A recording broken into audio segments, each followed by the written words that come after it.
Good afternoon all of you. हम लोगों ने पिछले लेक्चर में टेंशन मेंबर के बारे में पढ़े थे, उसके एंगल काट के बारे में जाने थे, उसका शुद्ध क्षेत्रफल, नेट क्षेत्रफल, सामर्थ्य निकाले। आज हम उसी टेंशन मेंबर का डिजाइनिंग स्टेप, कैसे हम टेंशन मेंबर का डिजाइन करते हैं, उसके बारे में आज पूरा प्रक्रिया करते हैं।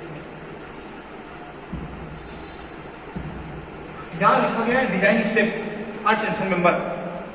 अभी मान लीजिए आपके पास कोई एंगल ही नहीं दिया गया है, आपको कुछ पता ही नहीं है, उसमें रिवेट का जो है व्यास, रिवेट का व्यास कुछ नहीं पता होता है, उसमें न दिया जाता है, तो हमें इसकी डिजाइनिंग स्टेप के हिसाब से करना पड़ता है। आइए डिजाइन कैसे करते हैं रिवेट की।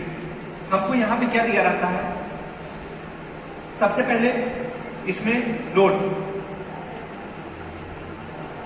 गिवन डाटा होता है। गिवन डाटा क्वेश्चन जब देखेंगे, क्वेश्चन पेपर जब पढ़ेंगे, उसमें गिवन डाटे में क्या दिया रहेगा, पहला दिया रहेगा लोड,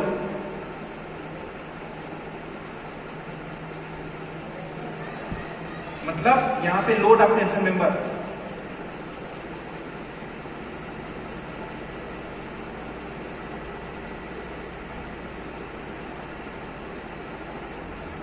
दूसरा चीज दिया रहेगा इसी में, गिवन डाटा में दिया रहेगा क्वेश्चन।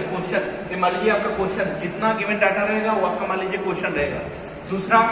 दूसरा दिया रहेगा वेल्डेड या रिविटेड, वेल्डेड रहेगा या रिविटेड रहेगा। वहां पे क्वेश्चन में दिया रहेगा वेल्ड किया गया है या रिवेट द्वारा जोड़ी गई है। ये नहीं दिया रहेगा रिवेट का व्यास इतना है, वेल्ड किया गया है या रिवेट किया गया है, इतना ही जानकारी देगा। तीसरा सी ऑप्शन क्या देगा, क्वेश्चन की बात कर रहे हैं, एक प्रश्न में आपको मिलेगा, प्रश्न में मिलेगा, एक आपके प्रश्न में मिलेगा, लोड देखने को मिल जाएगा। दूसरा चीज वेल्ड किया गया है या रिवेट किया गया है। तीसरा चीज एफ वाई कौन सा है, एफ वाई 250 इसमें दिया रहेगा। क्यों? क्योंकि सिग्मा 80 का मान निकालेंगे ना, 0.6 इंटू एफ वाई करते हैं ना, तो यहाँ पे 0.6 एफ वाई का मान 250 रखते हैं, तभी तो 150 आता है, तभी तो 150 आता है। तो यहाँ पे एफ वाई का मान 250 जो है दिया रहेगा। तीसरा डी ऑप्शन, इसमें क्या दिया रहेगा, length of tension member, length of tension member, cylinder ratio निकालना पड़ता है, तनुता अनुपात में इसकी चेकिंग करनी पड़ती है। इसके लिए हम क्या करते हैं, इसका लेंथ जो है क्वेश्चन में दिया रहेगा। पहला चीज क्या दिया रहेगा, लोड। दूसरा चीज क्या किया गया है, वेल्ड किया गया है, रिवेट द्वारा जोड़ी गई है। चौथा चीज दिया रहेगा एफ वाई का मान, इन डिस्टेंस की उसका बराबर बिंदु प्रतिबल का मान दिया रहेगा।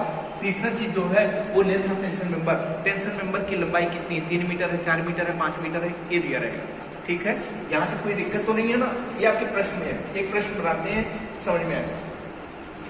अभी रहने दीजिए, अब स्टेप लिखते हैं। स्टेप पहला में हम क्या है, विनोदय।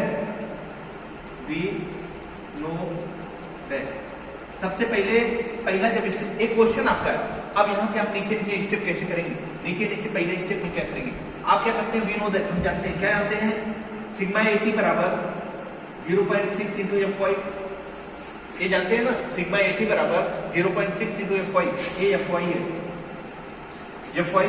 तो एफ वाई का मान यहाँ पे देखिए प्रश्न में दिया है, यहाँ पे एफ वाई का मान प्रश्न में दिया है, तो हम क्या करेंगे, 0.6 एफ वाई की जगह क्या रखेंगे, 250 रखेंगे। कितना आएगा, 150।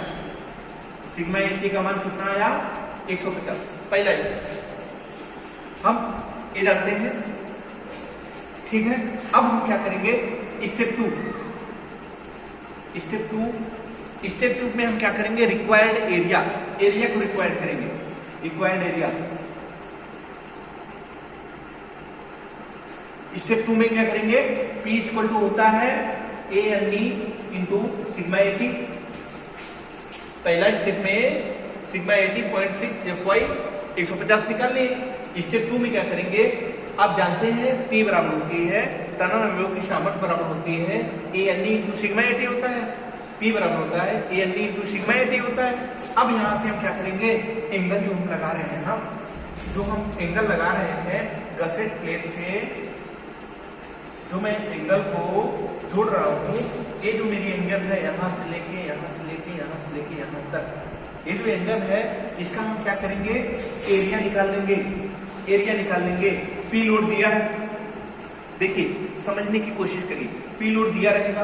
गिवन डाटा मैंने अभी बताया, ये जो गिवन डाटा है इसमें पी लोड दिया रहेगा, दिया है ठीक।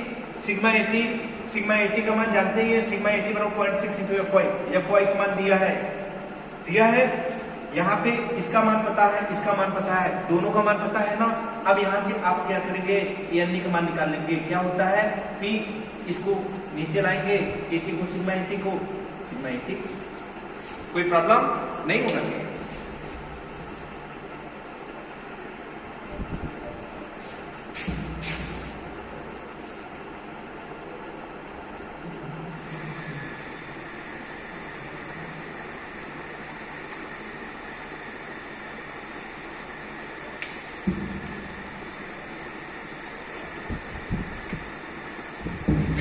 दिख रहा है कि नहीं, यहाँ पे दिख रहा है कि नहीं,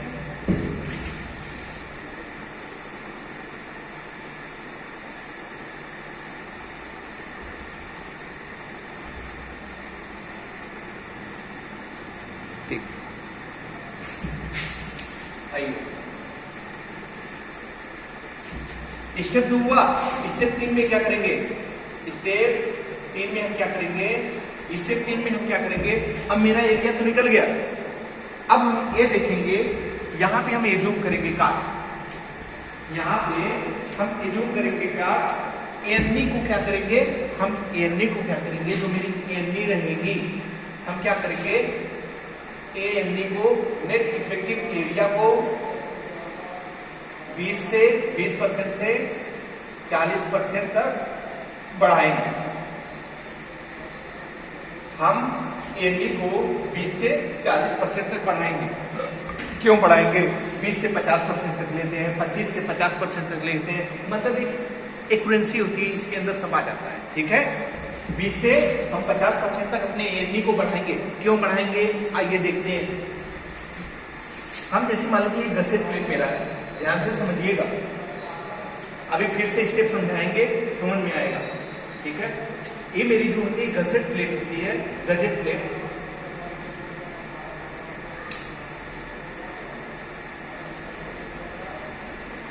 ये मेरी जो गजेट प्लेट होती है, गजेट प्लेट से जब मैं कोई एंगल लगाता हूं,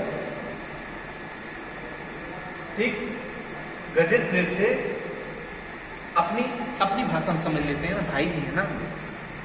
गजेट प्लेट से जब मैं कोई एंगल को जोड़ता हूं, गजेट प्लेट से जब मैं कोई एंगल जोड़ता हूं, समझ में आ रहा है ना यहाँ तक, तो यहाँ पे उत्केंद्रता का प्रभाव आ रहा है, देखने में लग रहा है भाई एक टांग लगती है, एंगल जो है गसेट प्लेट और इसके मतलब यहाँ पे कहीं बाहर अप्लाई होगा। कोई भी एरिया होती है भाई, ये मान लीजिए आपकी पेन है, इसका सेंट्राइड कहाँ पे काम करेगा, इसके बीच पे, तभी तो ये रुका है, तभी तो ये रुका है ना।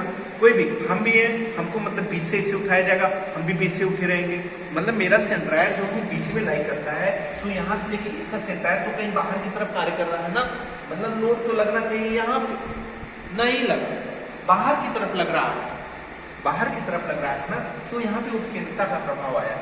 ये क्या बोल रहे हैं, 20 से 40% किस केस में बढ़ाएंगे, किस केस में बढ़ाएंगे, जब उत्केंद्रता हो। पहली चीज सुनिए, जब उत्केंद्रता तथा होल, उत्केंद्रता का प्रभाव हो, यहाँ पे बाहर की तरफ, यहाँ से यहाँ तक उत्केंद्रता का प्रभाव है, तथा होल, यहाँ रिवेट, अगर रिवेट भी किया गया है, दो प्लेटों को जोड़ने में, गसेट प्लेट से एंगल को जोड़ने में यहाँ पे रिवेट का प्रयोग किया गया है, और एक उत्केंद्रता का प्रभाव है। मतलब कहने का मतलब ये है, जब गसेट प्लेट से कोई एंगल जोड़ा जाता है, उसमें उत्केंद्रता का प्रभाव हो और रिवेट भी किया गया हो, होल किया गया हो, प्लेट में होल किया गया हो और उत्केंद्रता भी हो, उसके लिए हम क्या करेंगे, एरिया को, एनडी को 40% बढ़ाएंगे। लिखिए, जब होल तथा इसेंट्रिसिटी दोनों, जब होल तथा इसेंट्रिसिटी मतलब उत्केंद्रता दोनों हो तो हम ए एन डी को 40% बढ़ाएंगे।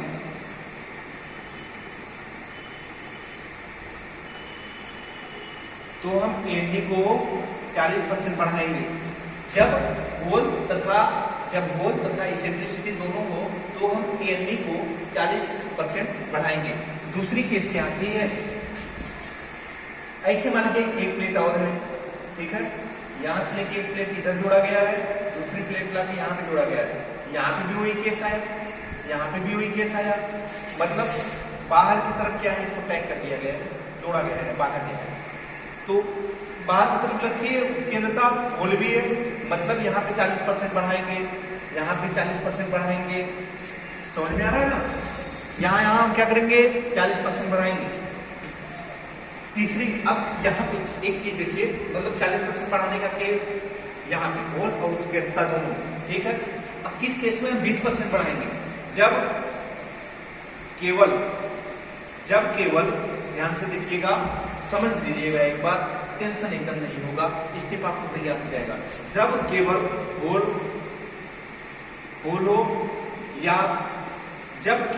हो या इसेंट्रिसिटी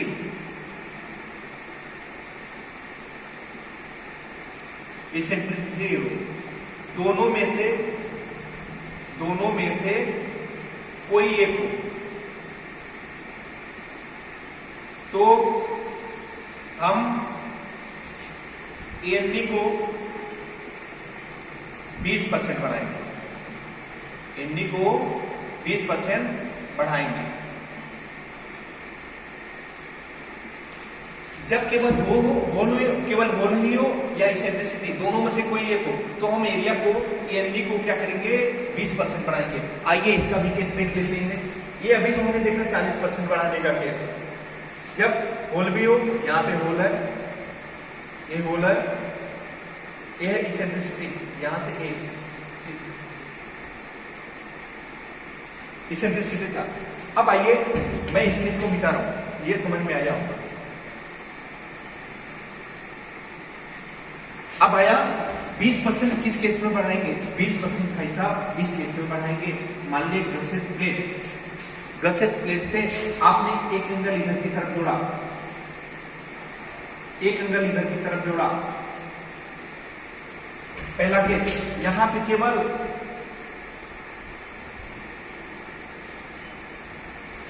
अरे भाई यहाँ पे लोड तो एकदम पिच्चो पिच लग रहा है ना, केवल होल है, इसेंट्रिसिटी है, होल है, इसेंट्रिसिटी है, क्या है, दिख रहा है, नहीं दिख रहा है ना, तो हम एरिया को क्या करेंगे, 20% बढ़ाएंगे, एएनडी को क्या करेंगे, 20% बढ़ाएंगे, कोई दिक्कत नहीं आनी चाहिए। दूसरी केस, हम मान लीजिए गसेट प्लेट दिख रहा है, गसेट प्लेट से हम क्या करेंगे, एंगल को जोड़े।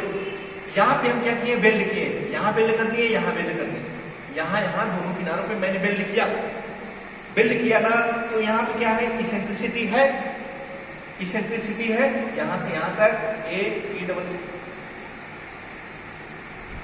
उत्केंद्रता बोलते हैं, उत्केंद्रता है, परंतु होल है क्या, होल है नहीं है, वेल्ड किया गया है ना, दोनों में से कोई एक, तो हम क्या करेंगे, 20% बढ़ाएंगे। कोई दिक्कत नहीं ना, आइए, कोई दिक्कत नहीं ना।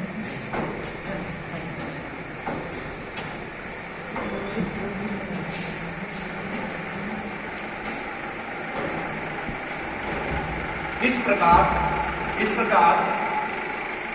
प्रकार हम, तो ये स्टेप कितना निकला, तीसरा स्टेप निकला। चौथा स्टेप यहाँ पे, चौथा स्टेप आते, स्टेप चौथा। इस प्रकार हम सकल क्षेत्रफल ज्ञात कर लेंगे। इस प्रकार हम सकल क्षेत्रफल ज्ञात करेंगे। जैसे सकल क्षेत्रफल पूरा ए, ये 20% कैसे बढ़ाएंगे? 20% मतलब 1.2 इंटू ए एन ई या 1.4 इंटू ए एन ई। ये कैसे 1.2 आ गया? एन ई 20% का कैसे? आइए देखिए, ए एन ई को हम क्या किए? 20% बढ़ाए हैं। एन ई बटे 100, 20/100 करेंगे, 20 का परसेंटेज निकालेंगे 100। एन ई को हम क्या किए हैं? 20% बढ़ाए हैं। यहाँ से ए कटा, ए है मतलब आ जाएगा 0.2, 1 ए एन ई, यहाँ एक छिपा है ना, 1 एन ई प्लस ए 10 से 2 में भाग देंगे 0.2 ए एन ई आएगा ना, तो 1 और इसमें जोड़ेंगे तो कितना आएगा? 1.2 ए एन ई, ए है ना 1.2 एन ई। ऐसे इसको 1.4 को कर लीजिएगा, 1.4 को करिए कैसे? 40% बढ़ा रहे हैं, 40% का A N E plus A N E, 40/100 A N E plus A N E. अब इससे काटेंगे, ये 0 कटा, 10 से 4 में भाग देंगे 0.4 A N E plus A N E. अब इसको इसमें प्लस करेंगे, यहाँ पे एक छिपा है 1.4 ए एन ई हो जाएगा। कोई दिक्कत नहीं? नहीं। अब आपका यहाँ पे सकल क्षेत्रफल निकल गया।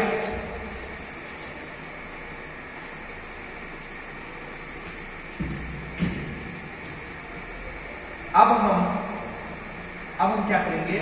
अब हम इस प्रकार प्राप्त अब हम इस प्रकार प्राप्त सकल क्षेत्रफल का, इस प्रकार का सकल क्षेत्रफल का स्टील टेबल से एरिया की गणना करेंगे। ठीक इस प्रकार हम प्राप्त सकल क्षेत्रफल एरिया की स्टील टेबल से गणना करेंगे। इसको मिटा दें,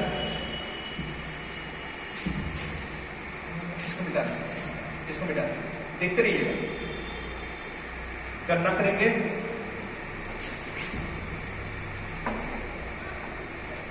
करेंगे, नेक्स्ट आता है अगर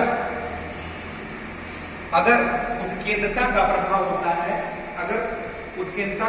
होता है, यहां पे जानेंगे, यहां पे ये इंपॉर्टेंट है।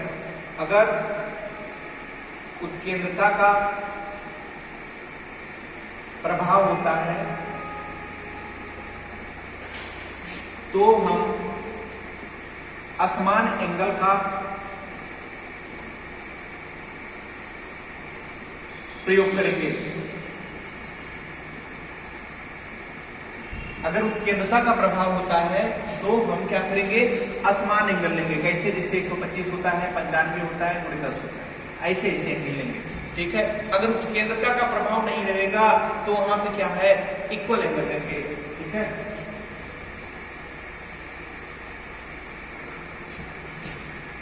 तथा लंबी टांग को ये बताने के लिए आपने लंबी टांग को गसेट प्लेट से जोड़ेंगे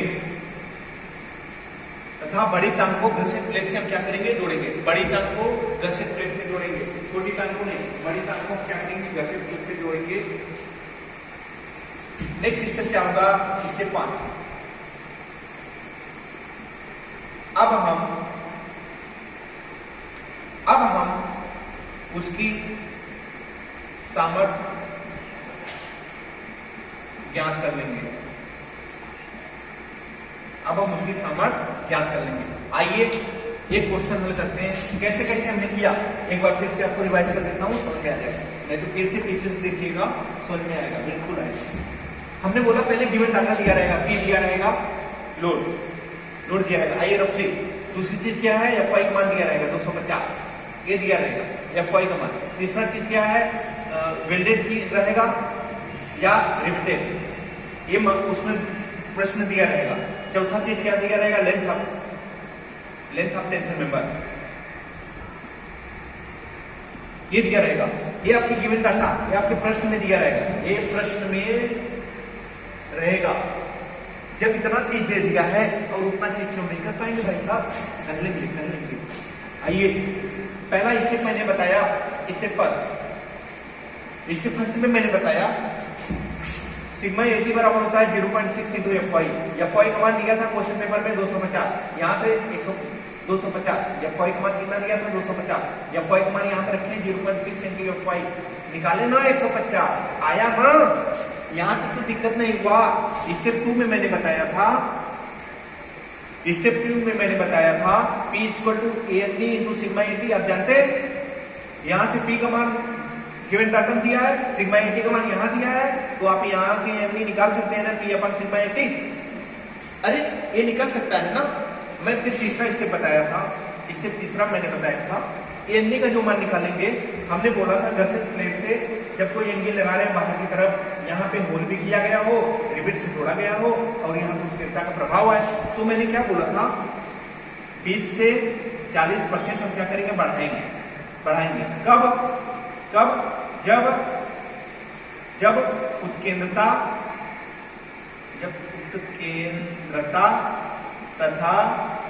उत्केंद्रता तथा होल दोनों था, तो मैंने 40% बढ़ाया। उत्केंद्रता भी है, होल भी है, 40% बढ़ाया।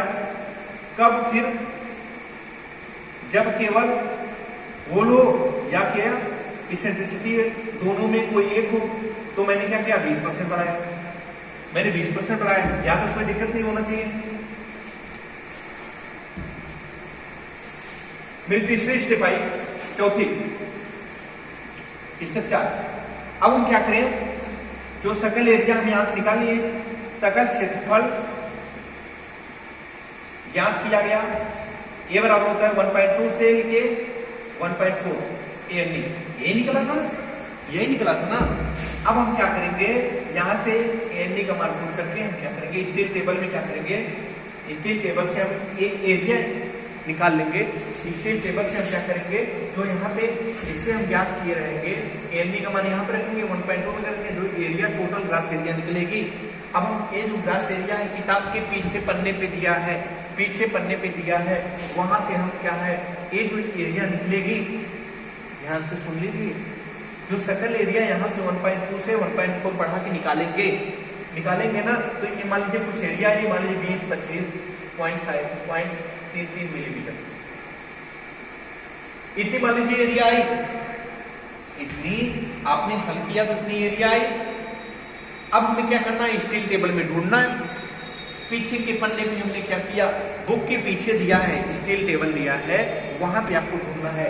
स्टील टेबल दिया है, हम क्या करेंगे, ये जो एरिया हम हल कर रहे हैं, ये जो एरिया हम कैलकुलेट कर रहे हैं, स्टील टेबल में ये एरिया नहीं मिल रही है। मान लीजिए एरिया, मान लीजिए इससे कम होगा, 19, 25 ऐसे होगा, 19, 25.33 होगा, एक बाहर होगा 21, 25.33 होगा। जो सबसे बड़ी एरिया रहेगी 21, 25.33 मिलीमीटर स्क्वायर, हम वही अडॉप्ट करेंगे। छोटी वाला बिल्कुल मत लीजिएगा, छोटा लेंगे तो और दिक्कत हो जाएगा ना, टूटने का चांस रहेगा ना। समझ में आया ना, उतनी एरिया स्पेसिफाइड होनी चाहिए, क्योंकि जो एंगल ये आया है कैलकुलेट करने के बाद, इससे छोटी नहीं होनी चाहिए, उससे छोटी तो एरिया कम हो जाएगा, ठीक है ना। कैलकुलेशन हम उसी हिसाब से कर रहे हैं, इससे बड़ी एरिया एडॉप्ट हो जाएगी, कोई दिक्कत नहीं होगा, अच्छा ही होगा, ठीक है।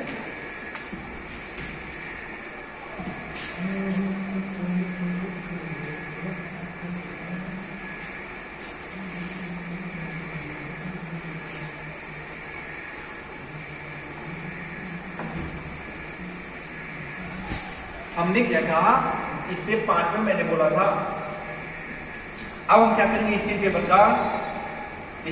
का प्रयोग करेंगे,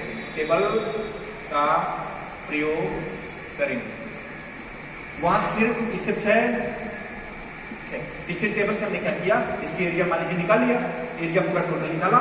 ये जो एरिया है, अब यहां से हम सामर्थ्य ज्ञात करेंगे। अब हम सामर्थ्य ज्ञात कर लेंगे, अब यहाँ से हम सामर्थ्य ज्ञात कर लेंगे। सामर्थ्य बराबर होता है P equal to AND into sigma AT, ये होता है ना, ये होता है। तो ये जो मेरी सामर्थ्य आएगी AND यहाँ से निकलेगा ना, AND यहाँ से निकलेगा इसके टेबल से, यहाँ पे AND का मान रखिएगा, सिग्मा AT का मान रखिएगा, आ जाएगा P। जो यहाँ से P लोड आएगा, क्वेश्चन में P लोड दिया था गिवन डाटा में, ये जो P लोड दिया था गिवन डाटा में, P लोड दिया था, अरे मैंने बताया था ना गिवन डाटा मैंने बताया था P लोड दिया रहेगा। दूसरा चीज Fy का मान दिया रहेगा। तीसरा चीज रिविटेड किया गया है, रिविटेड है या बेंडेड है। चौथा चीज लेंथ ऑफ बेल, मतलब P लोड जो दिया है पहले से दिया रहेगा P लोड। अब हम जब कैलकुलेट करने के बाद जो मेरा सामर्थ्य आ रही है, ये अधिक आनी चाहिए इससे। ये मुन्ना समझ में आया? अब जाके यहां से ओके कर देंगे। आप जो एंगल ले रहे हैं वो मस्त, कोई दिक्कत तो नहीं होना चाहिए, नहीं होगा।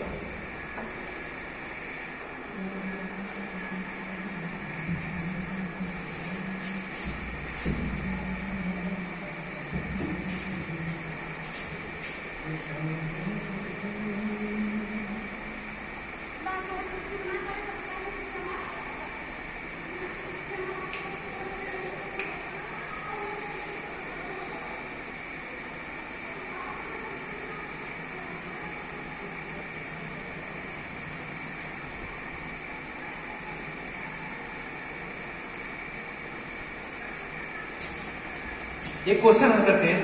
क्वेश्चन एक रूट त्रस्त के लिए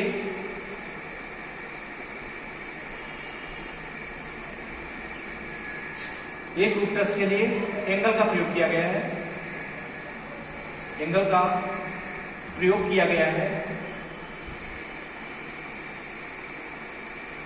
एंगल का प्रयोग किया गया है जिस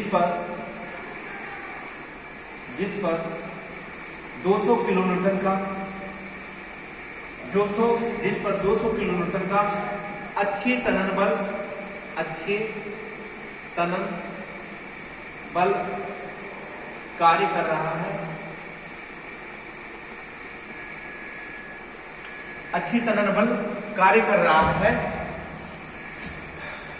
इसके लिए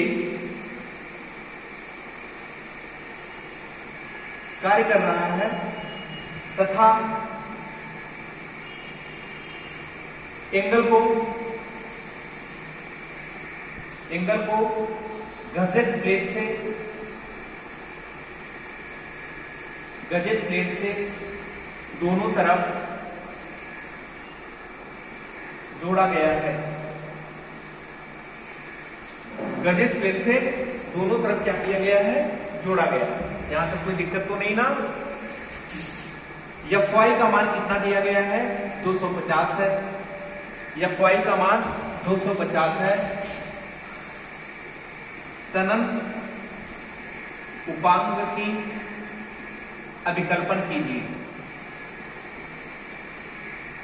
तनन उपांग की अभिकल्पन कीजिए। तनन उपांग की अभिकल्पन कीजिए। गजेट प्लेट से वेल्ड द्वारा या रिवेट द्वारा, वेल्ड द्वारा या रिवेट द्वारा जोड़ी गई है।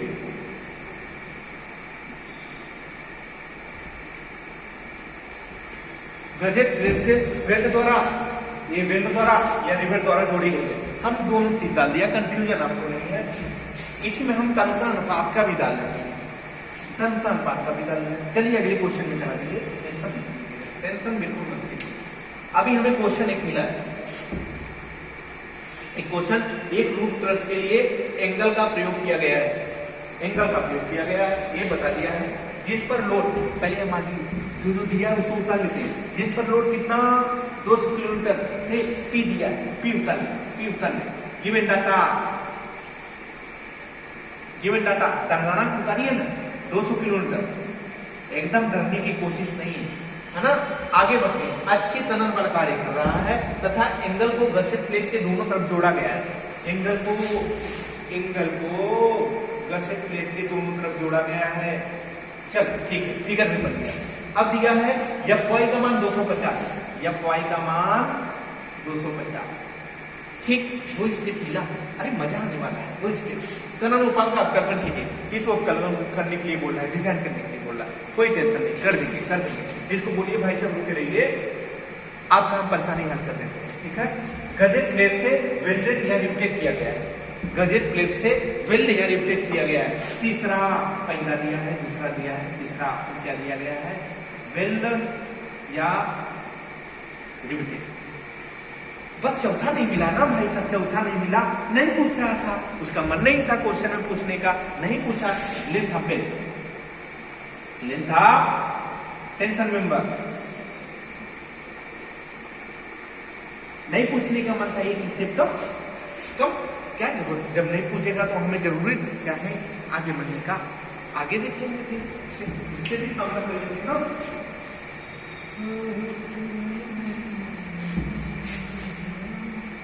अब मैं क्वेश्चन मिटा रहा हूं, क्वेश्चन मिटा रहा हूं।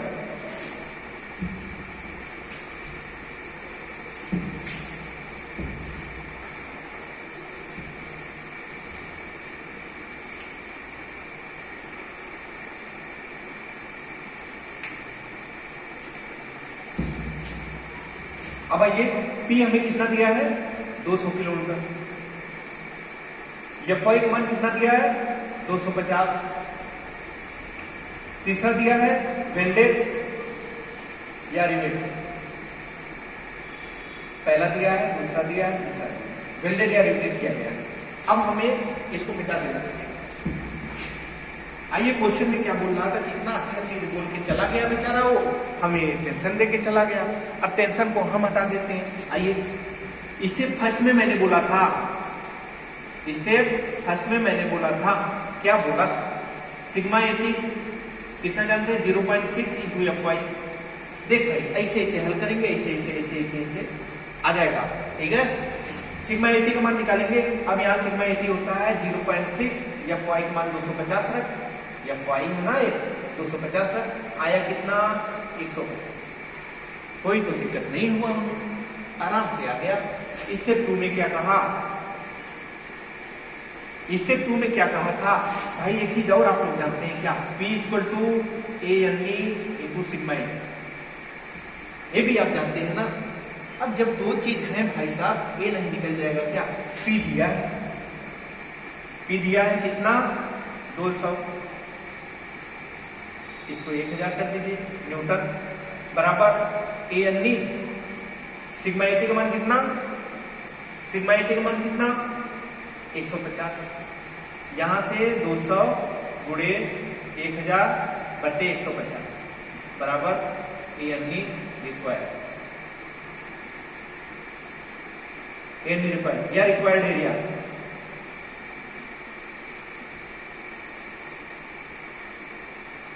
रिक्वायर्ड एरिया आप यहां से मिला। अब इससे इससे काटेंगे, इससे इससे काटेंगे, आया 1333 .33 मिलीमीटर स्क्वायर, यहां से आपका आया ANE। स्टेप 2 में, स्टेप 2 आपने यहां से ऐसे किया, काटिएगा घर पे बैठ के, यहां पे ये आ गया। स्टेप 3 में मैंने क्या बोला था, स्टेप 3 में मैंने क्या बोला था, स्टेप 3 में मैंने बोला ये जो आपकी एरिया आई है, इसको हम क्या किए थे, 20 से 40% बढ़ाए थे, 20 से 40% बढ़ाए थे। क्वेश्चन में क्या बोल के चला गया, गसेट प्लेट से,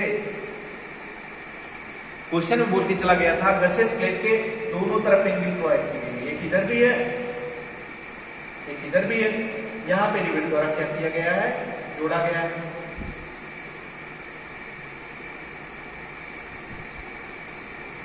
रिवर्स द्वारा जोड़ा गया है। एक चीज हम बताए थे आपको ना, यहाँ पे इसेंट्रिसिटी है क्या, मतलब लोड जो है बीच में लाई करेगा ना। जब इसेंट्रिसिटी नहीं है, केवल गोल किया गया है, मैं तीसरे स्टेप में मैंने बताया था, या केवल गोल हो या होल हो या इसेंट्रिसिटी, दोनों में से कोई एक हो। इसेंट्रिसिटी तो नहीं है, केवल आपको होल दिख रहा है, तो आप हम क्या करेंगे, एरिया को क्या करेंगे, ANE को 20% बढ़ाएंगे। वही मैंने बोला था ना, तो तीसरा स्टेप में क्या बोल रहा है, एनडी को 20% बढ़ा दीजिए, मतलब कि 1.2 इंटू एनडी, यहाँ से ए आया, अब यहाँ से हल कर जाएंगे, 1.2 इंटू एनडी का मान रख दीजिए 133.33 मिलीमीटर स्क्वायर, यहाँ से हल करेंगे तो आ जाएगा 16 मिलीमीटर। मल्टीप्लाई करिएगा 1.2 से 1333.33 में आ जाएगा 1600। यहाँ तक तो कोई दिक्कत नहीं, यहाँ तक तो कोई दिक्कत है ही नहीं। अब हम एक चीज इसमें देखेंगे, क्या देखेंगे, गसेट प्लेट के एक एंगल इधर लगा है, एक एंगल इधर लगा है, मतलब ये जो एरिया आई है, ध्यान से सुनिएगा, ये जो एरिया आई है दोनों का एरिया चपक्के है, दोनों की ही एरिया है। तो हम क्या करेंगे, ईच एंगल एरिया निकालेंगे।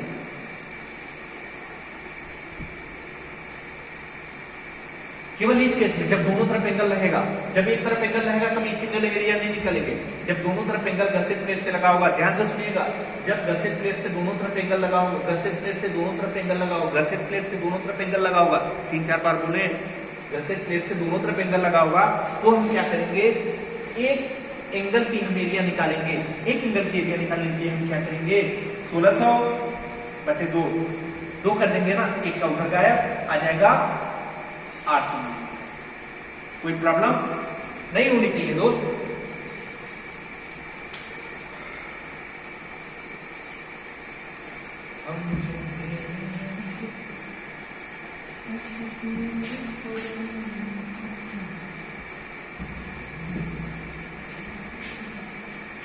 हाँ जी, मैंने स्टेप चौथा में बोला था, मैंने स्टेप चौथा में क्या बोला था, चौथा में मैं ये बोला था अगर उत्केंद्रता का प्रभाव होगा तो, चौथे स्टेप में मैंने बोला था अगर उत्केंद्रता का प्रभाव होगा तो वहां पे हम क्या करेंगे, अनइक्वल एंगल का प्रयोग करेंगे। यहाँ पे उत्केंद्रता का प्रभाव लग रहा है क्या, लग रहा है, नहीं लग रहा है, उत्केंद्रता का प्रभाव ही नहीं है तो हम असमान एंगल का प्रयोग नहीं करेंगे, मतलब समान एंगल का प्रयोग करेंगे, इसका समान एंगल का प्रयोग करेंगे।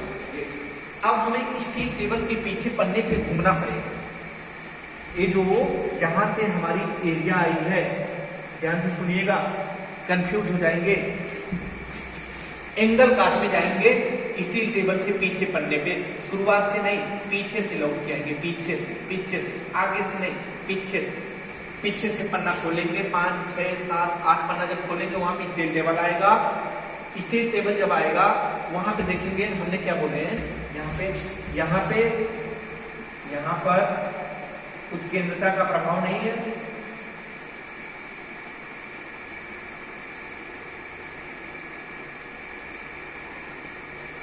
यहाँ पे उत्केंद्रता का प्रभाव नहीं है, इसके लिए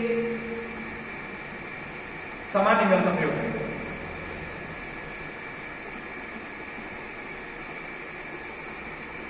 इसके लिए समान एंगल का प्रयोग करेंगे ना, तो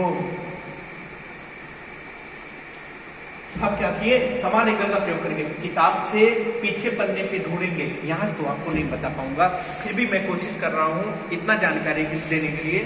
बुक लाइएगा, बुक के पीछे से एंगल का, वहां पे एंगल लिखा रहेगा, एंगल लिखा रहेगा। एंगल में मैं क्या करूंगा, एक जो एरिया दी रहेगी वहां पे पीछे एरिया दी रहती है, ऐसे टेबल बना होता है, ऐसे टेबल बना होता है, टेबल, तो वहां पे बीच में यहाँ पे एरिया दी रहती है, एरिया लिख रही थी, ये मान लीजिए 800 की एरिया लिखी है, ठीक है ना, 800 की एरिया लिखी है, तो वहां पे हम क्या करेंगे, यहाँ पे FY दिया रहता है, FY का मान FY 250 के लिए हम देखेंगे सामने से, 800 एरिया के सामने देखेंगे, ठीक है ना, जहां पे दिख जाएगा 800 दिखेगा, जहां पे 800 एरिया यहाँ पे दिख जाएगा, स्टील टेबल खोलेंगे वहां पता चलेगा, उसके सामने हम देखेंगे, ठीक है ना, जो एंगल रहेगा उसी को एडाप्ट कर लेंगे। स्टील टेबल पीछे से होगा, पीछे से खोलिएगा, कोई ये टेंशन पेपर पढ़ाता नहीं है, यूट्यूब पे मिलेगा ही नहीं यार, नहीं मिलेगा ये सब स्टेप कहीं भी ढूंढिएगा, ठीक है ना, ऐसे किताब कापी लेके हाथ से इसे बनाते रहते हैं लोग, नहीं मिलेगा ये सब स्टेप ऐसे, ठीक है। चलिए ठीक है, आगे बढ़ते हैं। अब जो ये एरिया आई 800 मिलीमीटर,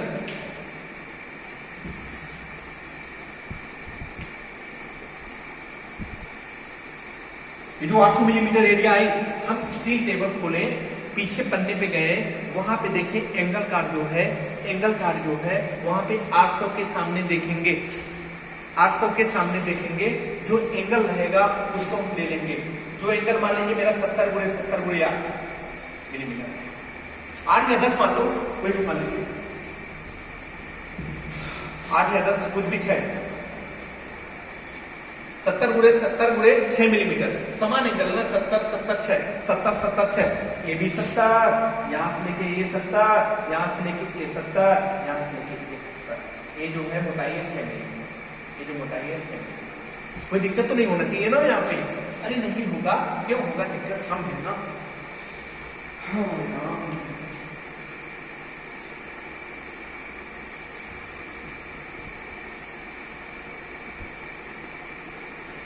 अब हम क्या करेंगे, एक यहां तक स्टेप निकल गया, स्टील टेबल से इसकी एरिया भी निकल गई, बस यहीं तक हमें एरिया निकालना था, एंगल का हमें डिजाइन करना था।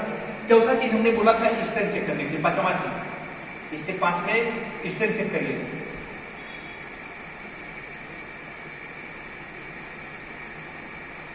स्ट्रेंथ चेक करने के लिए मैं बोला था, अब जो ये मेरा एंगल आया है, इस एंगल के हिसाब से हम अपना स्ट्रेंथ चेक करेंगे। ये मोटाई कितना दिया है, टी बराबर कितना दिया है, 6। अभी हमें पता था ओनविन्स फार्मूला, ओनविन्स फार्मूला में हम क्या जानते हैं, स्पान टी बराबर 6.05 अंडर रूट टी, जानते हैं ना, 6.05 अंडर रूट टी, टी का मान 6 का मान निकालेंगे, आएगा लगभग 14.05, डी स्मॉल डी का मान आएगा। ग्रास डाया निकालने के लिए हम क्या करते हैं, इसको 14 ही मान, लगभग 14 प्लस 1.5 करते हैं ना, लगभग आया 15.5, यहाँ पे आपका 15.5 आ गया। ग्रास डाया का मान आया, 15.5। चेक करना है, स्ट्रेंथ में चेक करना है, ये जो लोड जो आ रहा है इसे अधिक है कि नहीं।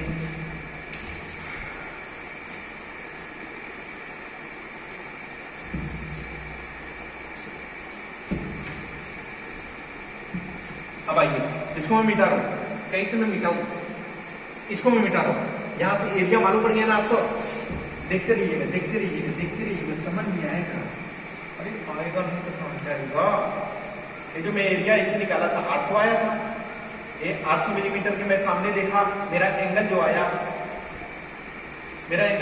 70 गुणे 6 मिलीमीटर आया, एंगल मेरा मिल गया, ठीक है। अब मैं ओनविन्स फार्मूला से कैपिटल डी भी निकाल लिया, कितना 15.5। चल यहां तो कोई मजा दिक्कत नहीं। अब हम जब क्वेश्चन हल कराए थे, एक हल कराए थे, एक स्टेप डिजाइन स्टेप के बारे में जान लीजिए, दोनों दिक्कत होगा तो बताइए, कोई दिक्कत नहीं होगा, कोई भी क्वेश्चन नहीं होगा, छूट जाएगा। अब आइए, हमने क्या बताया था, गसेट प्लेट के एक तरफ इधर एंगल लगा है, एक तरफ इधर एंगल लगा है, यहाँ पे रिवेट किया गया है। हमने क्या बोला था, हम क्या बोले थे, इसको देखिए, हम यहाँ पे क्या बोले थे, यहाँ पे हम बोले थे क्या, एक एंगल को हम बाहर निकाल लेंगे, एक एंगल को जब दोनों तरफ एंगल लगा रहता है, वहां पे इसेंट्रिसिटी का प्रभाव नहीं होता है, तो वहां हम के का मान नहीं निकालते थे क्या? हम किस केस में निकालते थे, जब एक तरफ एंगल लगा होता है वहां पे के का मान निकालते थे, आता था 3a1/3a1 प्लस a2। जब एक तरफ जो है दो एंगल लगा था, के का मान क्या निकालते थे, 5a1 5a1 प्लस a2, ये निकालते थे ना। अब हम जब दोनों तरफ एंगल लगा था तो वहां के का मान नहीं निकालते थे ना, तो वहां पे हम क्या करते थे, देख लेते क्या, एरिया का मान निकालने के लिए, एरिया का मान निकालने के लिए हम क्या करते थे, एक एंगल को उठा लेते थे, इसकी माप कितनी 70 था, 70 था ना, ऐसे करते थे।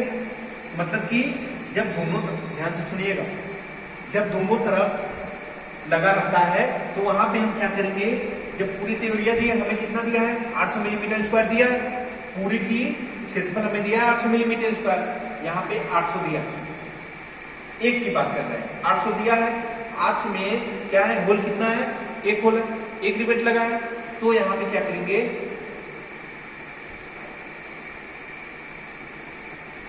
15.5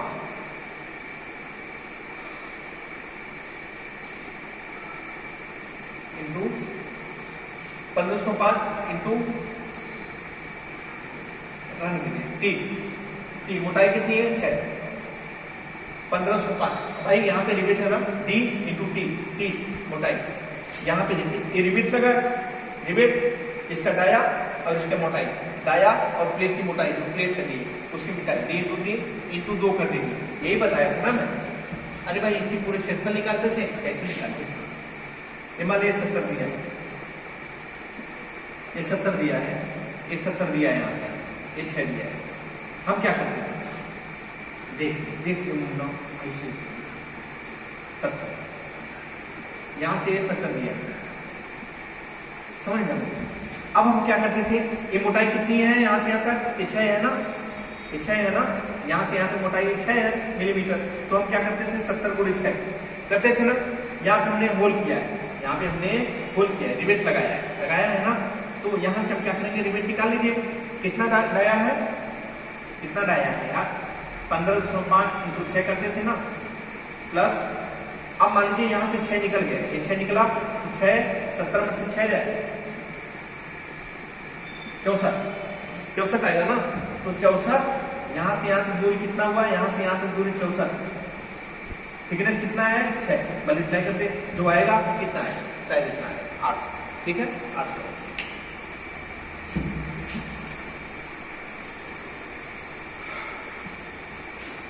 दो से मल्टीप्लाई कर देंगे। अब यहां से आपका जो क्षेत्रफल निकल के आएगा, एएनडी का मान जो निकल के आएगा, एएनडी का मान जांच करिए,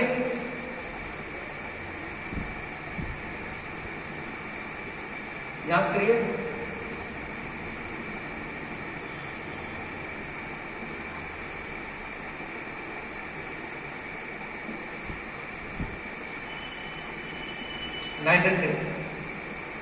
इसमें 2 से गुणा कर दीजिएगा, इसमें 2 से गुणा कर दीजिएगा, मतलब 2 186, इसमें से माइनस करिएगा, आपका जो है एरिया आ जाएगा, कुछ आएगा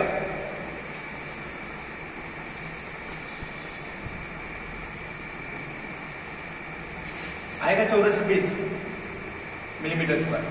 एएनडी का मान 1426 मिलीमीटर स्क्वायर ये आ जाएगा, ये आया 1426 मिलीमीटर स्क्वायर। अब यहां से पी सामर्थ्य निकाल लीजिएगा, एएनडी इंटू सिग्मा एटी।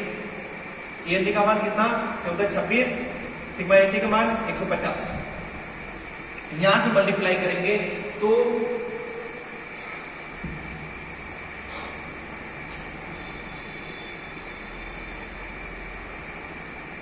यहां से मल्टीप्लाई करिएगा कुछ आएगा,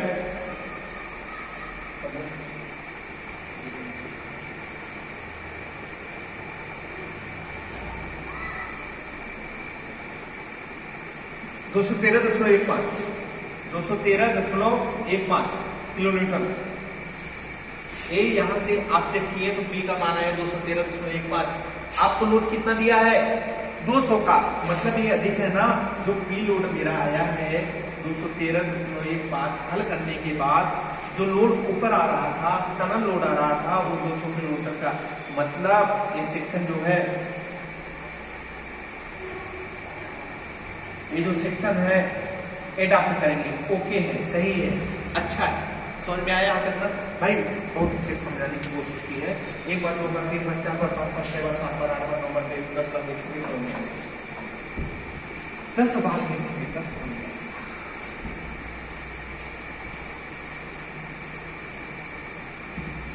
आपका टेंशन मेंबर खत्म है। आज से हमारा सब्जेक्ट स्टार्ट होता है compression member. Compression member, compression member,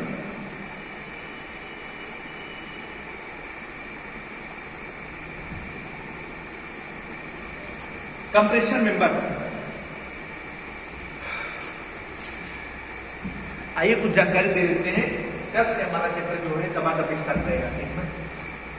इसका एक और नाम होता है axially loaded compression member. AXIA actually loaded compression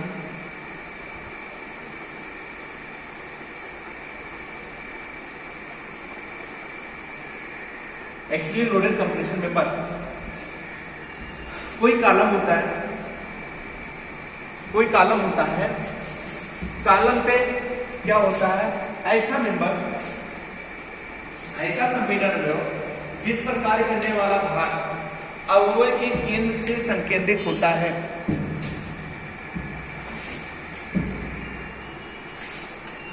ऐसा संपीड़न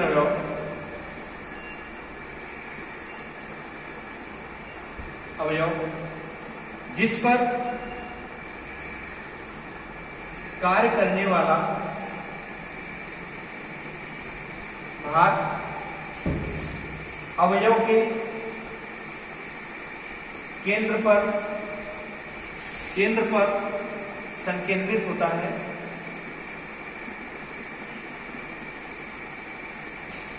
अवयव के केंद्र से संकेंद्रित होता है। संपीड़न उपांग कहलाता है।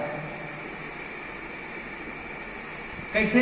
कोई मान लीजिए संपीड़न अवयव इसके केंद्र से, इसके अक्ष से, जो इसके अक्ष पे जो लोड लगता है, ये जो फोर्स लग रहा है, इसके सेंटर पे लग रहा है ना।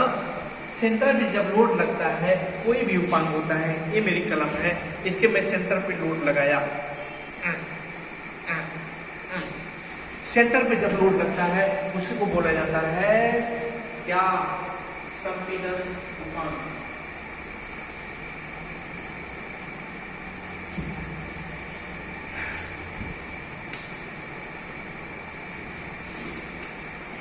यहां दिखाई दे रहा होगा, यानी बल जो लगता है, यानी बल की क्रिया रेखा। देखिए कैसे ये बनता है, यही बनता है यार। यानी बल की क्रिया रेखा अवयव के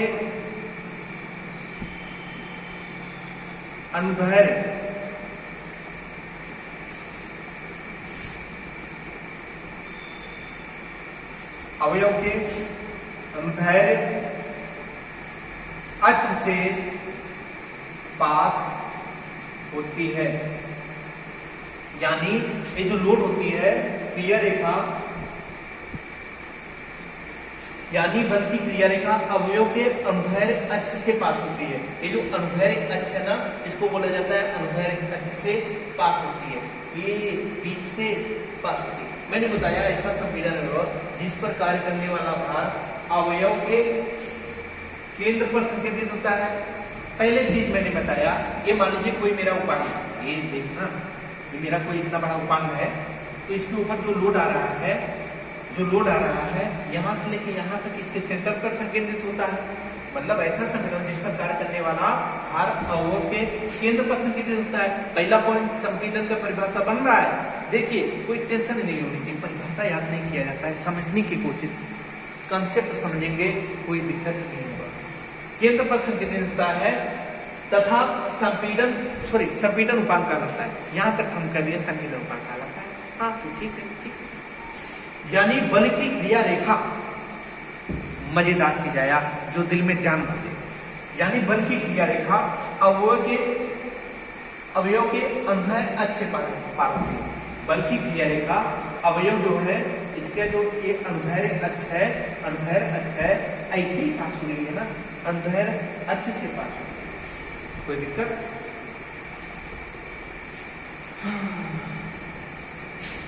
सभी लोग बंद करते हैं।